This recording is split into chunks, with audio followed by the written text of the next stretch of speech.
Mga loose firearms gipresentar atol sa pagbisita ni PNP Chief Guillermo Ilyasar sa Sugbo. Issues kriminalidad ug ilegal nga drugas gituki. Ano ang report? Kini ang mga loose firearms nga nasakmit sa nagkalain-laing unit sa kapulisan sa rehiyon. Samtang uban gitahan ngadto sa mga otoridad.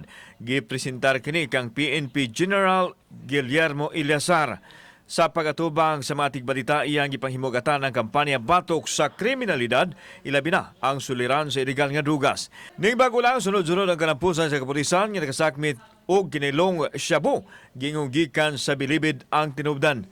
Maski paliguan pa sa Philippine National Police ang koordinasyon nila sa ubang ahensya lakip na ang Bucor ug PDEA 7.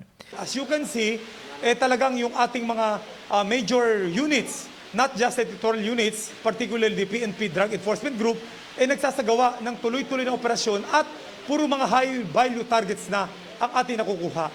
Samtang gibisita ni Ilyasar ang Police Station 1 sa Mandawi City, diin unang girelibuhan ang 30 ka mga sakop, lakip na ang hepe tungod sa kahugaw silang buhatan. Apa nakita sa Chief PNP nga nakurihian na kini. Dito lang natin nakita na talagang hindi sinunod. As a result of that, because of that, your regional director relieved more than 30 personnel. Yes, sir.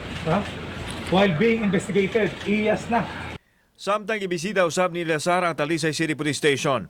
Sa post sa iyang social media page, mapasalamaton si Mayor Samsam Gulyas sa paghangop sa PNP Chief sa mga programa sa dakbayan uban sa Talisay City Police sa kampanya batok sa kriminalidad. Nakaani og pagdayeg ni Ilyasar ang pag-umol sa dakbayan sa Talisay Defenders ug sa Uplan Limpyo Talisay Volunteers.